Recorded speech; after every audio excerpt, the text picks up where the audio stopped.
Imagine that the littlest hobo had rabies and guns, and you're halfway there.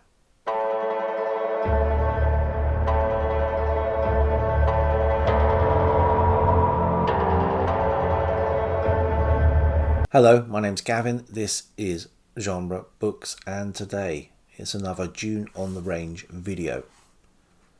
Last year for June on the Range, I dipped into this little oddity, the Western Pulp Hero from Nick Carr. This is almost homemade in its approach. It looks photostated. It is about as niche as you might care to get. It is a series of biographies of pulp Western heroes. Lots of these pulp Western heroes I've not got round to reading yet, so I felt a bit silly reading biographies of them, but a couple I had. But what this piece did have, however, was an introduction by Ryson Johnson. So this is a writer with a bit of a pedigree in the pulps and a fair few of the slicks, to be fair to him. Some might recognise his pseudonyms, like Peter Field or Matthew Blood. Quite a few more will recognise one of the house names he contributed to, which was Kenneth Robeson. He wrote some of the Doc Savage novels. He also did detective stories and other adventure stories, but his contribution to westerns, and specifically the pulp westerns, that he is known for.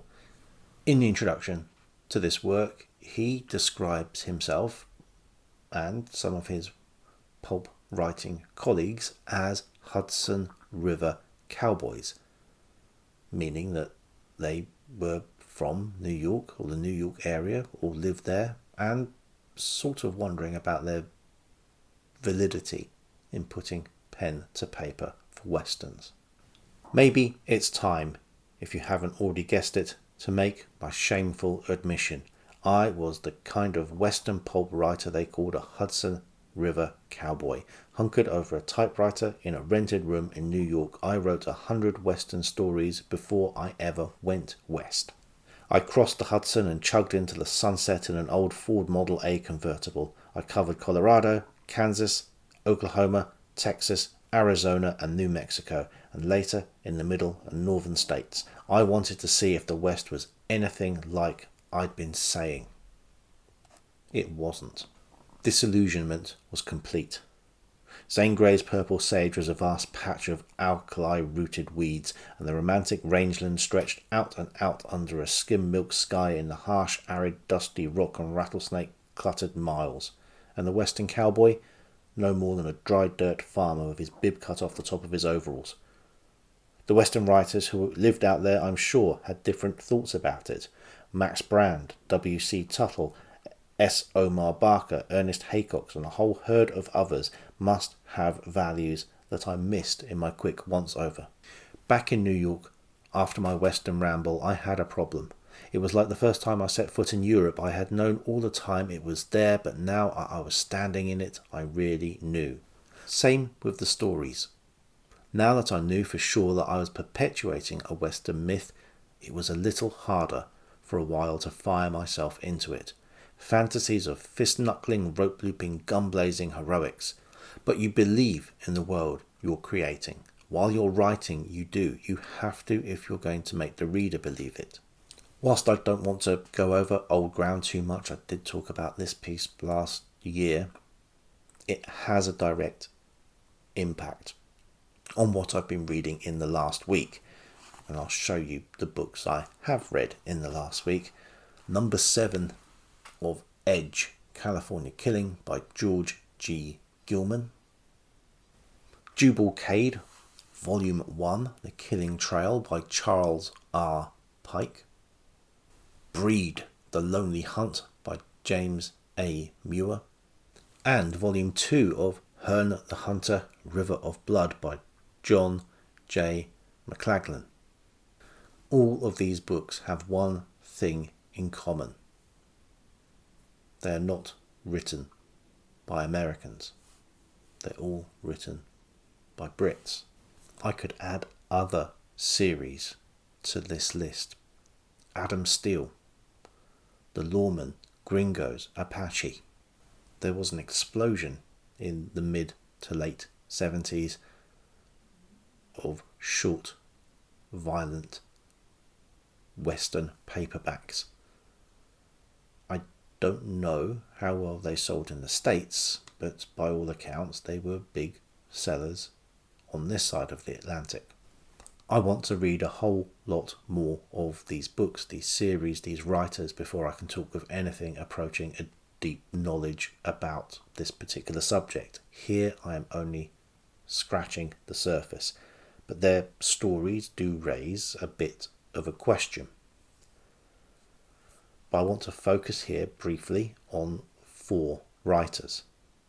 First and foremost, Terry Harknett. 200 books, westerns and crime books.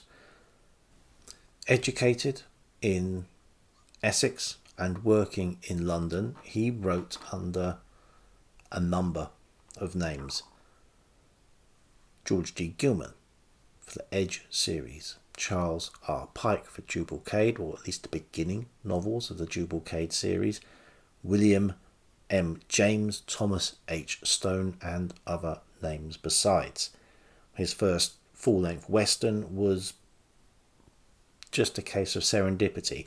He wrote a novelization of the western A Town Called Bastard, and people liked it and asked for more novelizations, and in 1972 he penned a novelization of A Fistful of Dollars. Harknett really wanted to be a crime writer. He used the name Frank Chandler as one of his many pseudonyms because he was such a fan of Raymond Chandler. In his crime writing he tried to emulate Chandler, but said that he was just wide of the mark. And he wasn't commissioned for many crime books. It was the westerns people wanted from him.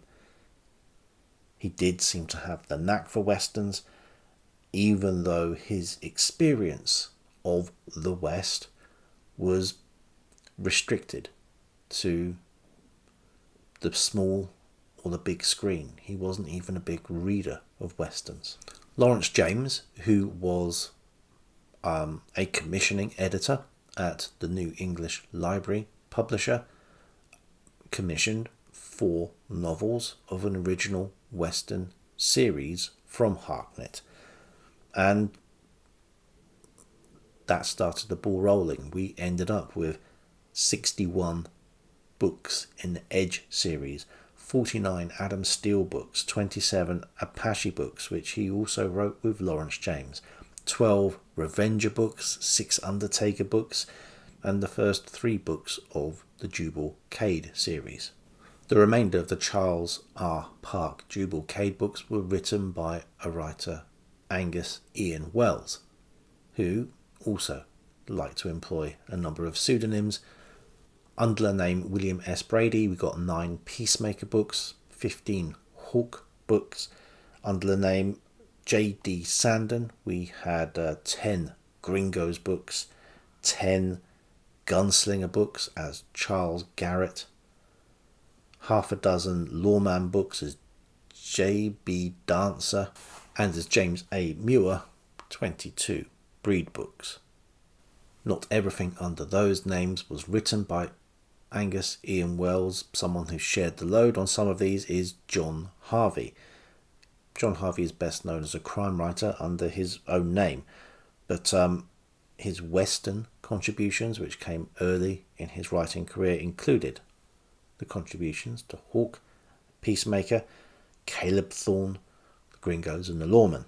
With Lawrence James, he wrote 7 of the Hearn the Hunter books, including this volume that I read this week,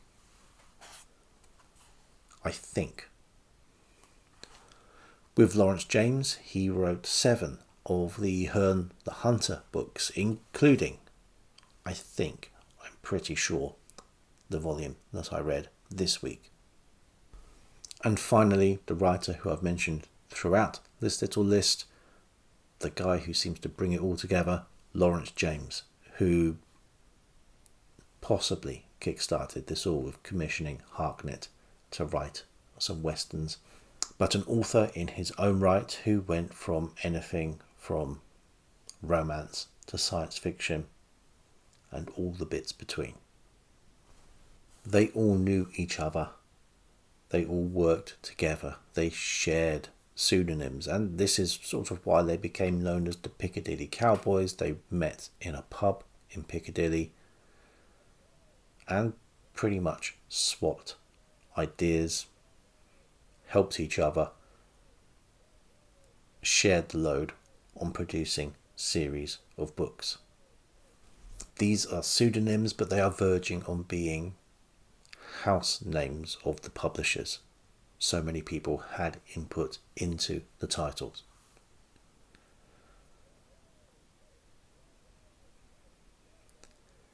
Ken Bulmer, the writer I best know for his science fiction output, actually had the idea of calling a particular character Edge and giving him a razor blade.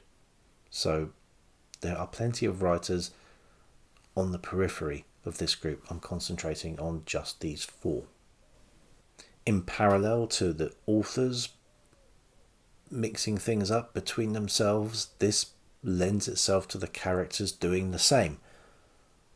Adam Steele and Edge have a number of books where they are going on their adventures together. In the first Jubal Cade book I read, Edge turns up again and fights alongside our hero in a shootout in a bar. Well, here's the thing about these books. Hero is probably not the right word to use. These protagonists may be rightfully or righteously vengeful in their activities. They may be cleaning the West of all kinds of villainy, but I don't think you can call them heroes. Often they are broken men, damaged creatures lashing out at a harsh environment and people which have put them in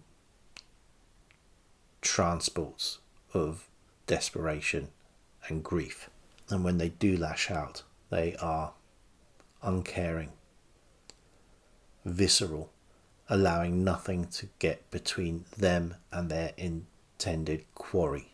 They have closed themselves off emotionally. They no longer feel anything for the people that they come across, and they lash out indiscriminately. They kill the bad guys, don't get me wrong, but they don't really mind the collateral damage that gets caused, and all that gore and violence fills the pages of these admittedly short books. But where did this pent-up rage come from? These Piccadilly Cowboys, these writers, were brought up on 1,000 black and white Western movies and TV series. Black and white both photographically and morally. There are good guys and there are bad guys. These books are very dark grey. Those Westerns that they had consumed had come and gone. In the 60s and early 70s, the black and white is replaced by the Technicolor gore and blood of Sam Peckinpah Westerns. The heroes of old Westerns are replaced by people who are more morally dubious, like in the spaghetti Westerns. The Piccadilly Cowboys are the Western literary equivalent of punk rock. Brief, raucous, usually British, with an underlying threat of violence and anarchy. And all of the big attention and success of the work, like with punk, briefly flashes for a few years and then dissipates. And they're not American. Some of them, perhaps all of them, I don't think had even been to America. They are removed from the day-to-day West, like Ryson Johnson and his Hudson River Cowboys. But what they did was keep alive some semblance of the Western spirit for the reading audience. These books look as authentic as any other Western, and I think they are as authentic as any other Western. I wouldn't have known at first glance that these writers were British, and some of the ones that turned out to be British did surprise me. But then again, for every writer who comes from a Wild West background, or even a modern West background, there are a number who don't. There are some writers who dabble a little bit. There are some writers who fall into it. Zane Grey puts himself in that position despite being someone who grows up in the East. That question of validity again raises its head. But I think I don't care. These writers never went to America. It doesn't matter. Being American didn't necessarily make you au fait with the West, as Ryson Johnson tells us. Some of the foundational writers of the Western genre were not of the West. Look at Owen Wister. And I don't think for Wister, for the pulps, for the Piccadilly Cowboys, it matters one iota. I don't insist that crime writers are criminals, detectives, or policemen. I don't think that my science fiction writers are going to be astronauts or even scientists. I don't even want to think about Barbara Cartland getting romantic. So why should I hold Western writers to any other standard? These books, I think, fair to say, are not the greatest examples of the Western you will ever read, but they fulfilled a need to inject some life into a genre that had become somewhat moribund. Like the pulp writers, these writers and others were churning out titles at a prodigious clip. The shelves of bookshops across the country were filled with Westerns. Now, unfortunately, just like with the pulp writers, I am too young to have actually seen this happen. Which is nice in a way, because there's a shrinking pile of things I'm too young for and an ever-increasing list of things I am now too old for. But I can try to get into the spirit of it and imagine what it might have been like when these books were appearing as new items on the shelves week after week. What I'm left with now is a relentless quest to track down the remainder of these books. I'll try not to cause too much damage in the process. But until next time.